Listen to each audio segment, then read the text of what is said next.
فإن أحسن الكلام كلام الله الملك العلم وخير هدي هدي محمد صلى الله عليه وسلم اللهم زدنا علما وارزقنا فهما وآتنا الحكمة وألحقنا بالصالحين برحمتك يا أرحم الراحمين آمين يا رب العالمين.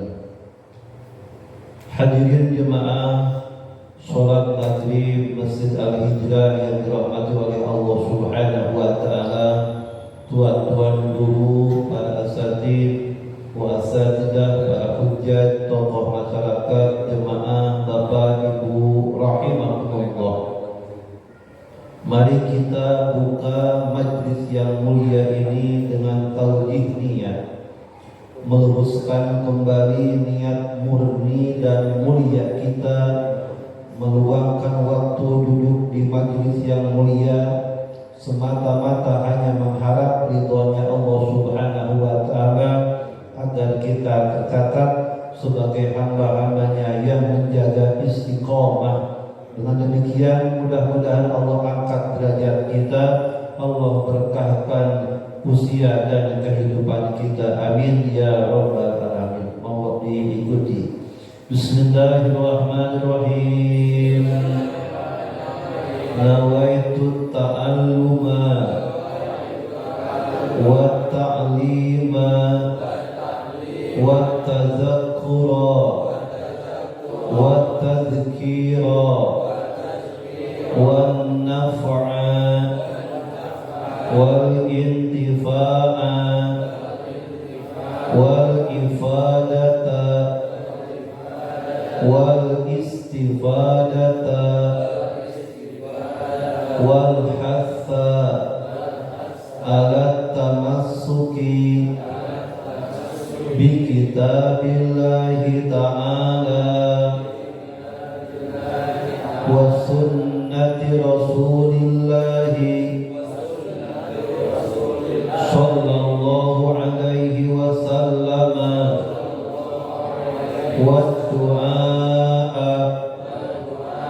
ila al-huda wa dalalata ila al-khairi wa ibtigha'a wajhillahi wa mardatihi wa qurbihi wa sawabihi subhanahu ta'ala walhamdulillahi rabbil alamin. Bismillahirrahmanirrahim. Nawaitul i'tikafa fi hadzal masjid lillahi ta'ala. Hadirin jemaah Bapak Ibu rahimakumullah, kurang lebih 2 pekan ke depan kita akan menghadapi hajat umat, salah satu hari raya dalam agama kita, Idul Adha atau Idul Nahri. Maka oleh karena itu berbicara bulan Dzulhijjah, maka ada 2 ibadah yang menonjol di dalamnya. Berbicara bulan Dzulhijjah, maka berbicara ibadah haji. Berbicara bulan Dzulhijjah, berbicara ibadah kurban. Maka saudara kita yang sedang melaksanakan ibadah haji, tanggal 8 adalah hari tarwiyah. Puncak ibadah haji adalah wukuf di padang Arafah tanggal 9. Maka Rasul berkata, al-hajju Arafah. Maka inti puncak daripada ibadah haji adalah wukuf di padang Arafah. Maka bagi umat Islam yang tidak sedang melaksanakan ibadah haji, dianjurkan untuk menyembelih hewan kurban. Di dalam terminologi mustalah para ulama disebut dengan udhiyah. Maka di dalam ilmu fikih kalau kita mencari bab kurban, tidak ada bab kurban.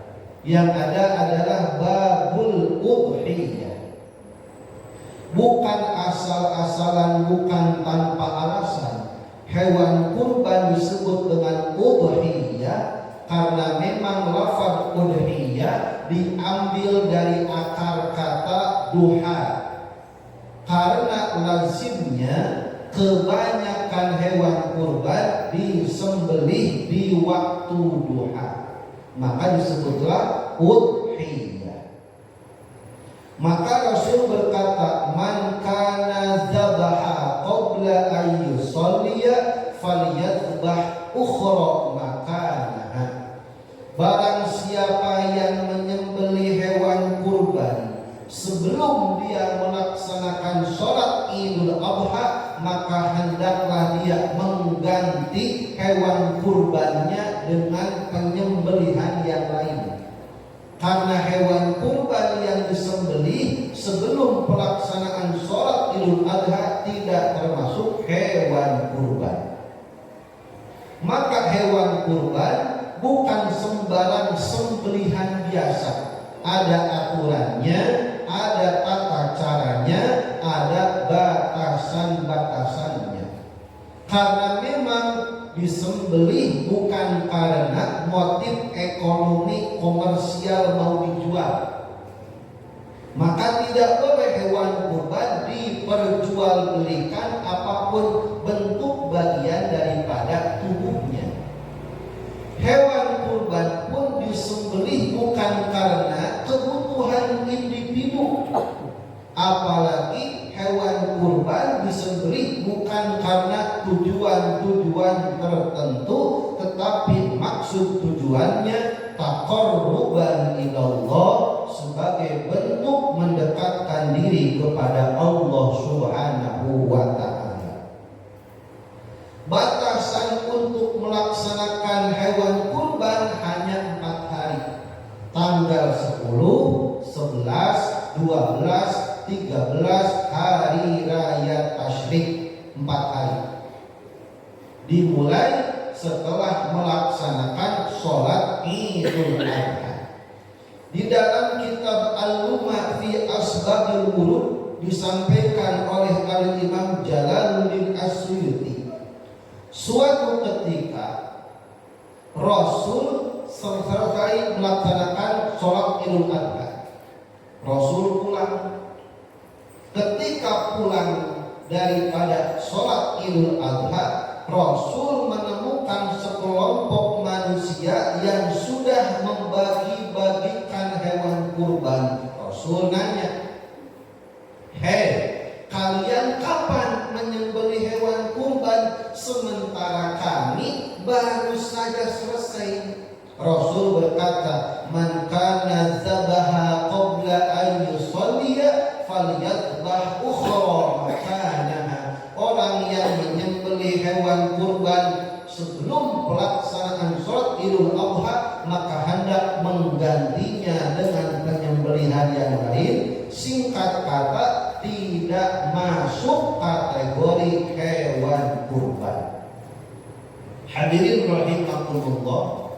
Maka berkaitan udhiyah hewan kurban ini, bagaimana ketentuan hukumnya, wa ahkamuha, dan adapun hukum-hukum daripada hewan kurban ini, para ulama minimal menyebutkan 3 hukum dasar. Al-ula, yang pertama, hiya sunnatun muakkadatun. Melaksanakan penyembelihan hewan kurban sunnah muakkad, hampir-hampir mendekati wajib, sangat dianjurkan sekali. Bagi siapa? Bagi orang yang memiliki kesempatan, ada luang waktu, ada rezeki lebih. Sampai-sampai Rasul memberikan ultimatum, ancaman, man lahu wus'atun falam yudhi fala yaqrabanna musallana. Kata Rasul, barang siapa orang yang mengaku umat Rasul, dia ada kesempatan, ada waktu, ada kelebihan rezeki, falam yudohi, tetapi dia tidak mau berkurban, kata Rasul, fala yaqrabanna musallana, jangan coba-coba mendekati tempat ibadah kami. Khawatir orang yang tidak mau berkurban kelak di hari kiamat tidak diakui menjadi umat Rasul. Jika tidak diakui menjadi umat Rasul, bagaimana mendapatkan syafaatul uzma baginda Rasul Muhammad sallallahu alaihi wasallam? Maka dengan berkurban cinta sunnah Rasulullah sallallahu alaihi wasallam. Pertama, sunnah muakkad. Yang kedua, hukum daripada kurban adalah sunnah kifayah. Apa itu sunnah kifayah, Pak Ustaz? Kata kita mah bahasa lempengnya jemaah al-hijrah. Yang disebut sunnah kifayah itu minimal dari satu keluarga ada yang kurban di antara mereka. Ada suami, ada istri, ada anak. Yang disebut sunnah kifayah, inta'addada ahlu baiti wa iyalihi, bila mana luang lingkup keluarga minimal dari satu kakak, dari satu keluarga ada satu di antara mereka yang melaksanakan kurban, maka hukumnya sunnah kifayah. Nanti kita akan singgung karena ada beberapa saudara kita yang kurbannya nelpon. Assalamualaikum, panitia kurban ya? Iya. Saya mau kurban, panitia nanya, atas nama siapa? Atas nama keluarga Fulan bin Fulan. Ada begitu ya? Ada kurban atas nama keluarga. Nanti kita akan bahas apa yang dimaksud kurban atas nama keluarga. Ada juga yang kurban itu atas nama almarhum. Ada begitu Pak? Ada. Nah, nanti kita akan singgung apa yang dimaksud kurban atas nama keluarga atau atas nama almarhum. Yang kedua, hukumnya sunnah kifayah. Yang ketiga, hukum daripada kurban itu adalah sunnah aini. Apa itu sunnah aini? Bahasa lempengnya kita, yang ngaku muslim, yang ngaku mukmin, minimal seumur hidup sekali pernah berkurban. Maka minimal 3 hukum inilah yang mendasari daripada ibadah kurban. Yang pertama, sunnah muakkad, tertuju kepada personal individu. Yang kedua, sunnah kifayah, ditujukan kepada perkeluarga. Yang ketiga, sunnah aini, dituntut dianjurkan sekali minimal kita pernah kurban seumur hidup sekali.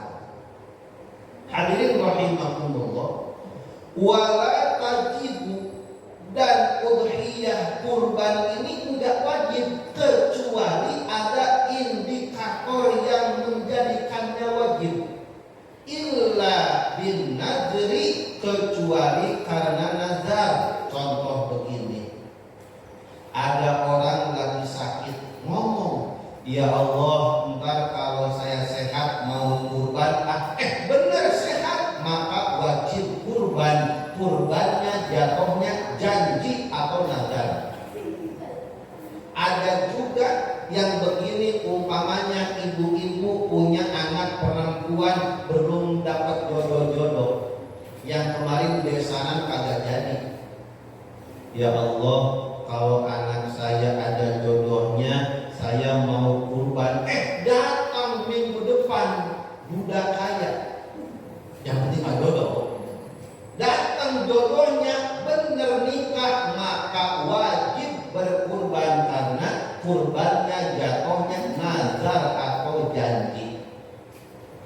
Bila mana ada janji, ada nadar, maka hukum udhiyahnya, hukum kurbannya menjadi wajib. Oleh karena menjadi wajib, maka dia pun mendapatkan pahala wajib, bukan pahala sunnah. Atau wabiqaulihi, dengan ucapan si mudhi atau si pekurban sendiri. Ini yang banyak kejadian. Hadhihi udhiyati au ja'altuha udhiyatan. Ada orang beli kambing, ngomong begini, "Bang, kambing saya ntar kirimnya H-2 ke masjid." Singkat cerita, H-2 kambing datang diantar sama kolbak. Ketika turun orang yang mau kurban ngomong ke panitia, "Panitia, no, itu hewan kurban saya nomor 23, domba warnanya hitam." Disebutkan sifatnya, bentuknya, spesifikasinya, jantan apa enggaknya disebutin, maka itu jatuhnya menjadi kurban wajib, karena dia menjadikan wajib padanya dengan menyebutkan itu hewan kurban saya. Tapi kalau enggak ada menyebutin, kirim-kirim aja, patungan-patungan aja, enggak ada bahasa-bahasa yang lain, maka jatuhnya menjadi kurban sunnah. Hadirin rahimakumullah yang dirahmati oleh Allah. Ketentuan daripada hewan kurban, baik yang sifatnya wajib atau sifatnya sunnah, wa yajibu ayyutasaddaqu lahmuha ni'an. Ketentuan daripada hewan kurban, wajib disedekahkan dagingnya dalam keadaan mentah. Berbeda dengan akikah. Kalau akikah dibagikannya dalam keadaan matang, udah dimasak. Ada yang nanya, "Pak Ustadz, ini kan mau bulan Dzulhijjah, kebetulan saya belum akikah. Kira-kira akikah dulu apa kurban dulu?" Nah, mumpung bulan haji nih, kan kalau kita akikah bisa nitipin ke panitia. Panitia yang membeli, panitia yang ngolah, ngirim, maksudnya begitu. Nih, saya belum ekah dulu, kurban dulu, karena memang bulan Dzulhijjah momentum penekanannya untuk ibadah kurban, maka kurban dulu, jangan ekah dulu. Karena memang keutamaan bulan Dzulhijjah ditekankan untuk kurban, bukan untuk akikah. Kenapa demikian? Karena waktu untuk kurban, waktunya sempit, hanya 4 hari. Tanggal 10, 11, 12, 13. Sementara akikah kapan-kapan baik bisa. Ya dikasih tahu suruh kurban dulu. Gimana kalau begini ya? Bagaimana kalau kurban sekaligus niat akikah? Ya tinggal rumah. Kurban niatnya sekaligus akikah. Aduh ribet. Kenapa? Ketentuannya berbeda. Kalau daging kurban dibagikan dalam keadaan mentah, sementara akikah dibagikan dalam keadaan matang, sementara hewannya satu. Nah, gimana kebagiannya? Ilok setengah matang. Nah, yang begini ribet. Maka ekah adalah ekah, kurban adalah kurban. Jangan ditumpuk-tumpuk, minimalis alias super medit. Iya. Ini mumpung ada panitia, sekaligus mumpung ada mama yang masak, nitipin hewan kurban ke panitia, iya. Selanjutnya, perbedaan antara kurban yang wajib dan kurban yang sunnah adalah wa yutasaddaqu kullu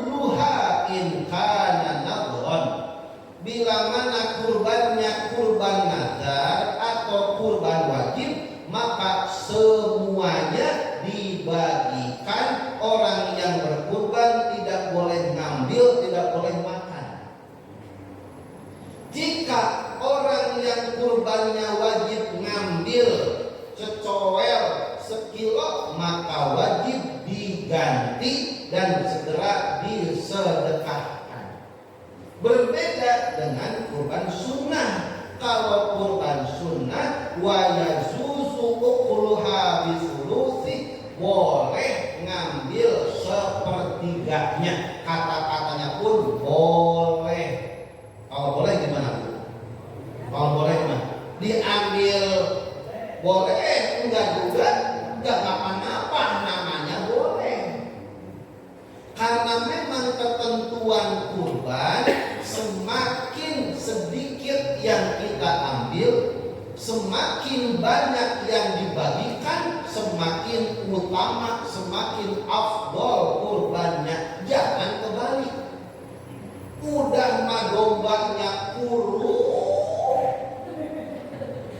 dipotong ke panitia. Panitia nih, kurban saya tahun ini. Kan kita mah biasa isi koma kurban tiap tahun. Iya tahu, kita tahu. Kurban saya tahun ini nih, lumayan. Kita ngedapetinnya jauh-jauh dari Jonggol. Super kurus maksudnya. Udah begitu ngabisikin ke panitia. Jangan lupa bagian kita. Paha depan 2, paha belakang 2. Gimana? Udah kurbannya kurus, diambil kaki 4-4-nya. Sekalian isi perutnya ambil. Aku yang dibagiinnya apa? Yang begitu bukan kurban, nyusahin panitia. Kalau yang begitu udah ada urus sendiri. Maka kaidah kurban berkorban. Semakin banyak yang dibagikan, semakin sedikit yang diambil, semakin utama. Namanya juga takorban, sebagai bentuk upaya mendekatkan diri kepada Allah Subhanahu wa ta'ala. Hadirin rahimakumullah yang dirahmati oleh Allah Subhanahu wa ta'ala. Wa adabuha, dan adapun adabnya bagi orang yang melaksanakan ibadah kurban. Wa yukrahu an yuzila syai'an min sya'rihi wa dhafrihi aw ghairihi min badani. Bagi orang yang berkurban, adab etikanya, jangan motong kuku, jangan motong rambut dari mulai tanggal 1 Zulhijjah hingga hewannya disembelih. Bapak Ibu sekarang lagi patungan. Entar kalau udah masuk bulan Zulhijjah, jangan motong kuku, jangan motong rambut.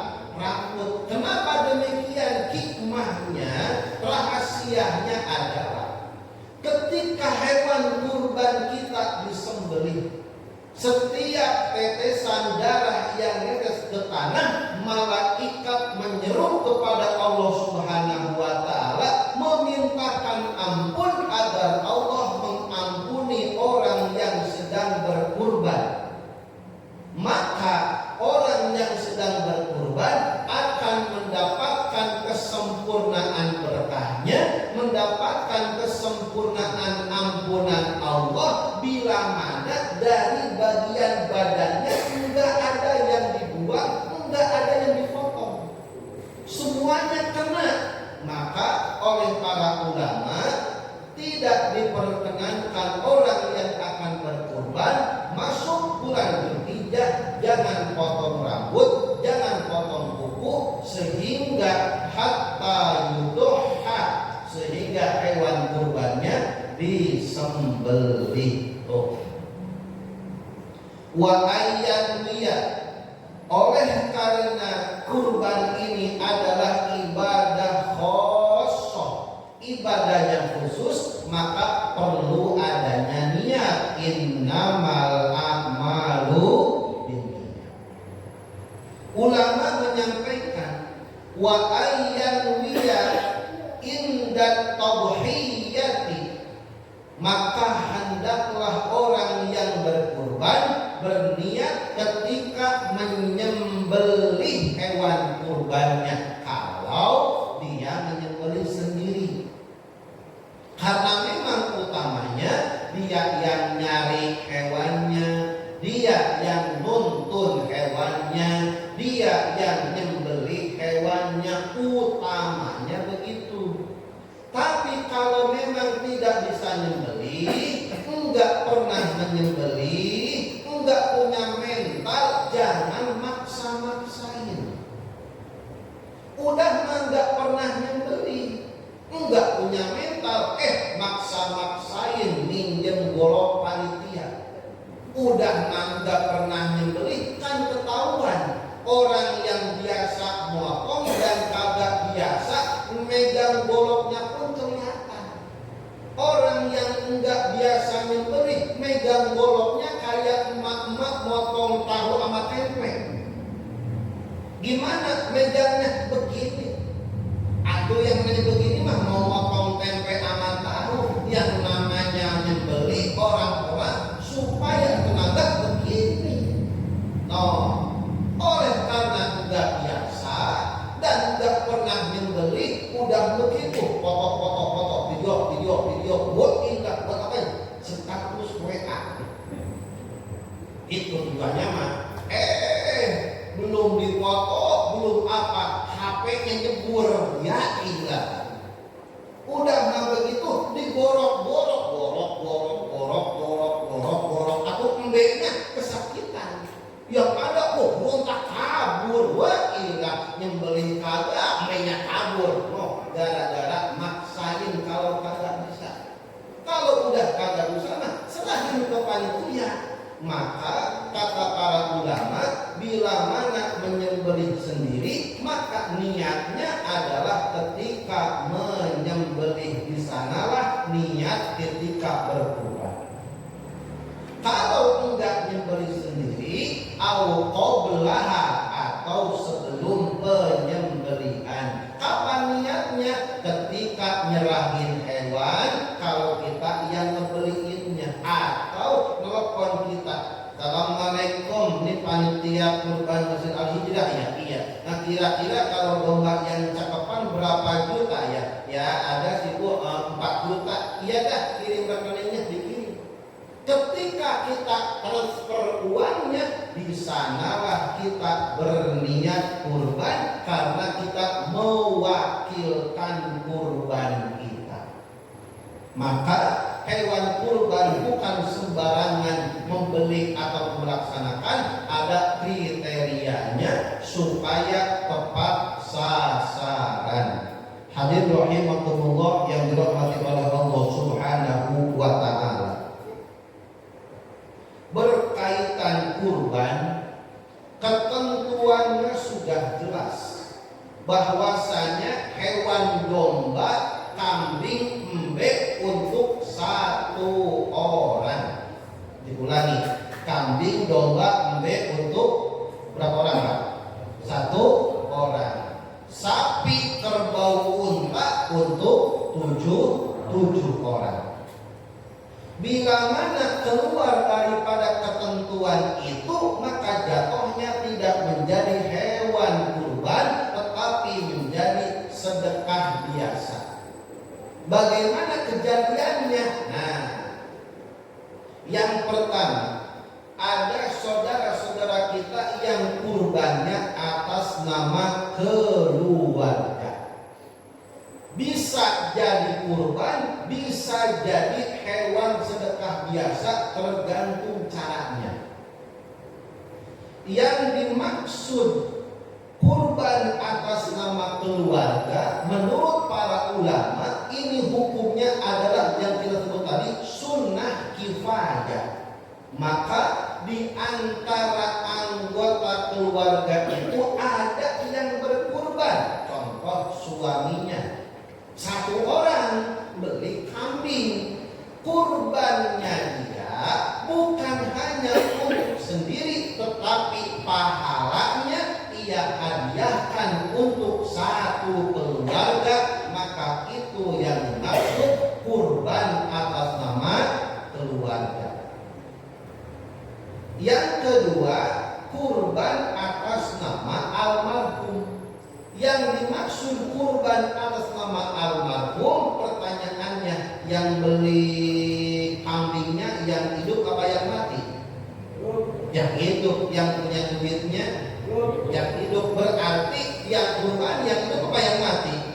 Yang hidup. Anaknya istrinya yang kurban, hadiahkan pahalanya untuk almarhum. Tetap kita yang kurbannya, tetapi pahalanya kita hadiahkan untuk orang yang sudah tidak ada. Maka menurut para ulama, wa qala jumhur ulama, wa yajuju al-isyraqu bisawabi udhiyah, boleh menggabungkan pahala dalam berkurban, walau untuk satu keluarga, bahkan untuk orang yang meninggal. Kenapa demikian? Mau ada wasiat, mau enggak ada wasiat, karena jatuhnya sedekah pahala. Maka yang kurang pasti tepat adalah begini. Nah, ini umpamanya ada satu keluarga, lakinya patungan, istrinya patungan, anaknya patungan, 1000, kumpul 3000. Jadi berapa orang tuh? Berapa orang tuh? Tiga orang. Dari lakinya, dari istrinya, dari anaknya, 3 orang patungan, dibeliin kambing. Sementara ketentuan kambing untuk 1 orang. Jika kambing dibeli dengan patungan 3 orang, maka itu kambing jatuhnya menjadi hewan sedekah, bukan menjadi kurban. Maka kurban itu ketentuannya kambing domba embe untuk satu orang. Bila mana kambing domba embe dibelinya oleh patungan, mengatasnamakan beberapa orang, maka jatuhnya menjadi hewan sedekah. Seperti banyak praktek-praktek di sekolah-sekolah, di kolak-kolak. Anak kita digeroin sama gurunya, anak-anak tahun ini kita patungan kelas kita untuk beli kambing, nanti ibu bantu. Iya, ibunya ngomong gitu. Murid-muridnya ada yang 50.000, 20.000, banyak. Anak-anaknya pada gede, muridnya mah 20, 30, 20, 50. Guru cuma goceng. Namanya bantu atuh. Dikumpul-kumpul satu kelas, jumlah umpamanya dapat 4 juta.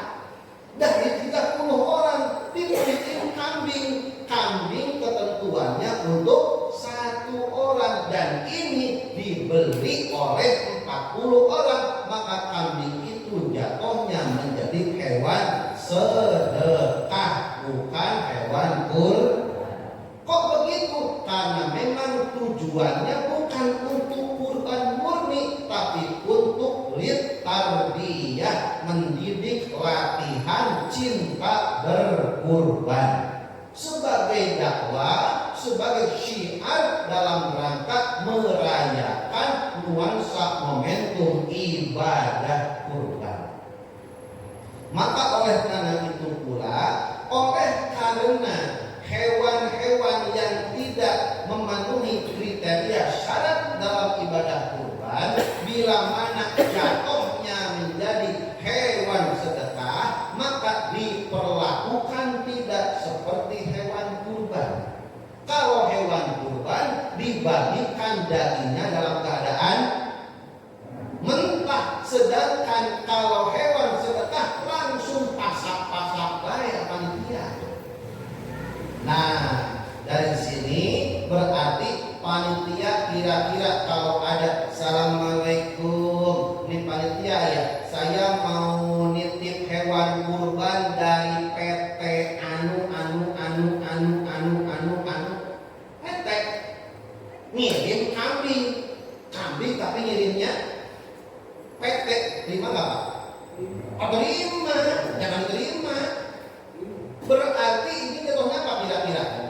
Hewan sedekah, kecuali kalau ditulis namanya. Datangnya kambing ada namanya, kurban berarti. Kalau namakan PT, datangnya kambing, PT kambing. Nah berarti ini cuma apa? Cuma dakwah syiar kurban aja, maka diperlakukan tidak seperti hewan kurban, boleh dipasak, boleh diolah oleh panitia. Atau ada orang yang nitip akikah, assalamualaikum, ini panitia kurban ya, tapi yang bilang-bilang ya, boleh ya nitip akikah, umpamanya begitu, boleh nitip akikah. Kira-kira panitia terima nggak? Terima. Gimana? Nggak langsung aja dipotong masak ke belakang. Kenapa? Karena memang bukan kurban. Kalau memang hewan kurban dibagikan dalam keadaan mentah. Selain itu mau sedekah, nitip akikah, maka boleh dipotong langsung dimasak karena memang bukan ketentuan hewan kurban. Hadirin rahimakumullah yang dirahmati oleh Allah Subhanahu wa taala, sebelum dilanjutkan atau disimpulkan, bila mana ada yang mau ditanyakan, dipersilakan.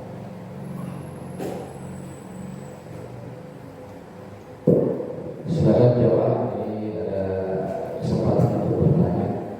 Pak Mariko mau tanya kemarin. Ini saya dengan pengajar. Ketika berbulan itu panitia kan ada yang dimasak. Nah, itu punya bagaimana atau bagaimana menyikapinya agar tidak salahnya gitu.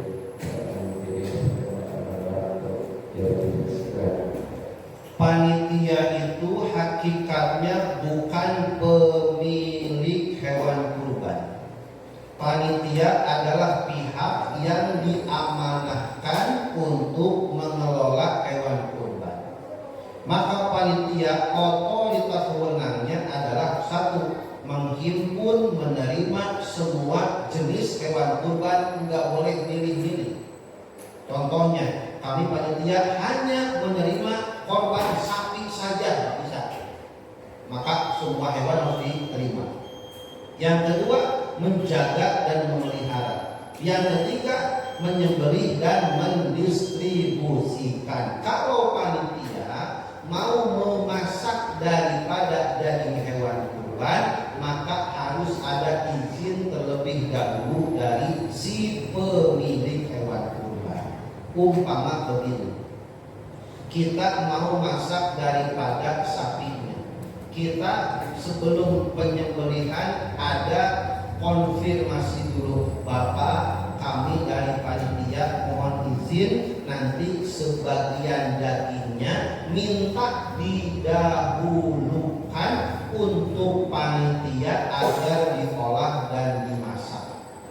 Kaidahnya jangan sampai meleset. Satu, daging kurban tetap dibagikan dalam keadaan mentah. Kita lihat, kita izin ke orang yang punya hewannya, Bapak, kami panitia minta sebagian dagingnya didahulukan untuk panitia. Pertanyaannya, pada saat itu daging dari si pemilik kurban ke panitia mentah dimasak belum?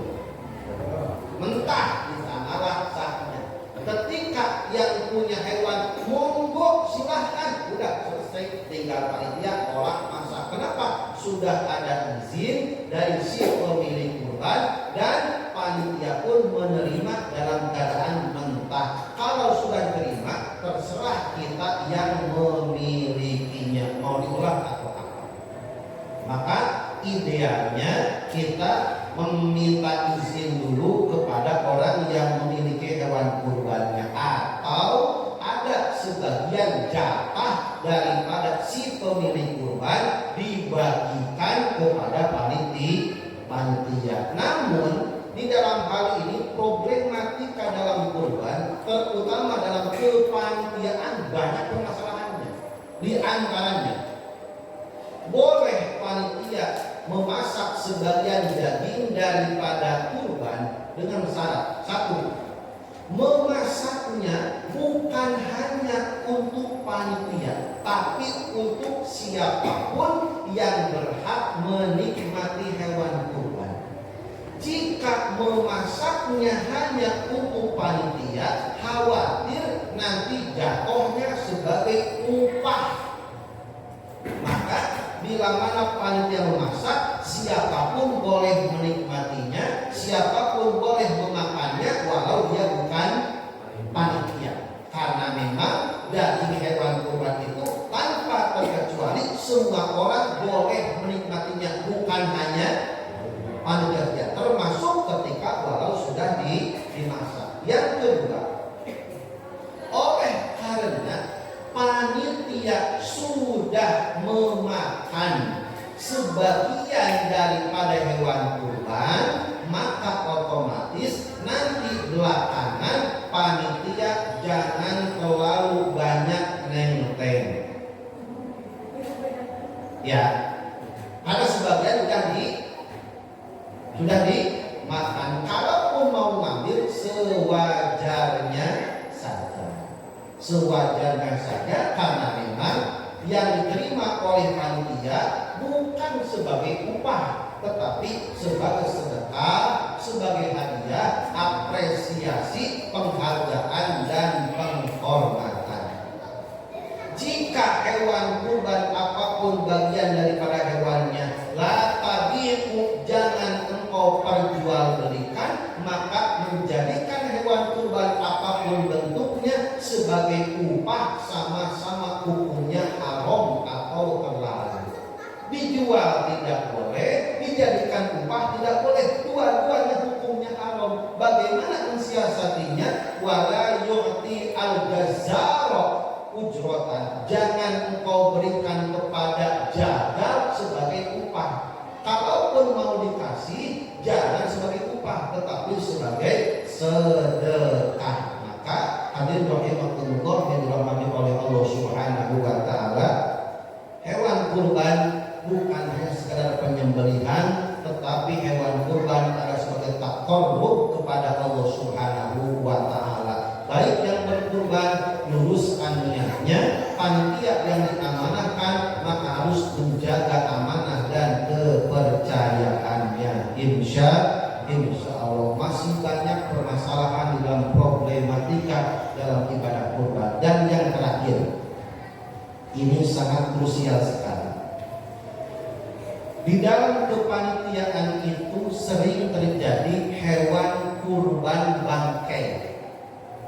Hewan kurban menjadi bangkai karena keliru, salah, kurang tepat ketika menyikapi hewan kurbannya. Kaidah usul fikihnya bisa dilihat dalam kitab Mabani Awaliyah. Al-aslu fi kulli hadisin taqdiruhu bi aqrabiz zaman. Kita simpan sapi sama dombanya. Contoh, kita nyembelih ayam.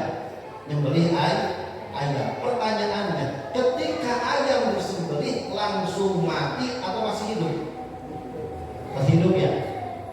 Kita nyembelih ayam, ayamnya masih hidup. Ayam sudah disembelih, kita masukkan ke air panas. Pertanyaannya, mati nggak ayamnya?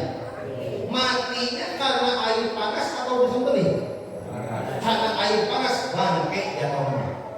Yang kedua, ayam disembelih masih hidup, dimasukkan ke mesin perontok bulu. Pertanyaannya, mati ayamnya bu? Matinya kan disembelih atau karena mesin? Karena mesin, bangkai jatuhnya. Sekarang kambing sama sapi, karena umpamanya panitia ngejar waktu dan sebagainya, kambing sembelih masih gerak kan? Masih hidup.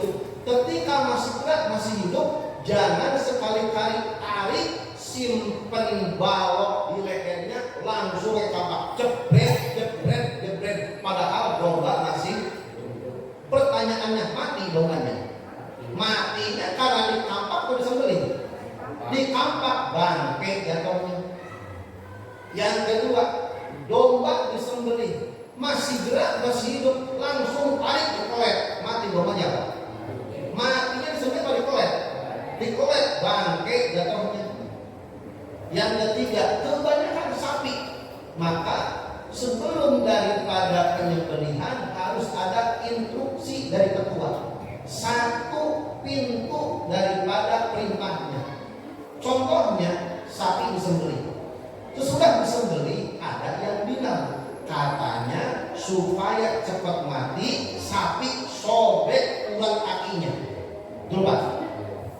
Bila mana sapi udah disembelih masih gerak-gerak, disobek urat kakinya, mati itu sapinya. Matinya karena disobek kakinya disembelih. Disobek kakinya, bangke jatuhnya. Maka sesudah disembelih tidak boleh ada upaya-upaya melukai hewan yang sudah disembelih, karena ketentuan halal haramnya adalah penyebab terakhir daripada kematian hewan kurban tersebut. Mudah-mudahan Allah berikan hidayah kepada kita semua, Allah berkahkan rezeki kita, mudah-mudahan kita bisa berkurban, amin ya rabbal. Kita akhiri bersama-sama alhamdulillahirabbil subhanakallahumma wa bihamdika asyhadu an la ilaha illa anta astaghfiruka wa atubu ilaik. Akhir kalam, assalamualaikum warahmatullahi wabarakatuh. Warahmatullahi wabarakatuh. Terima kasih banyak Ustaz Muhammad Istiain atas penyimpulannya, atas pembahasannya. Mudah-mudahan ini semakin menambah ilmu kita tentang berkurban, apalagi kita jamaah semuanya yaitu seorang pekurban. Jadi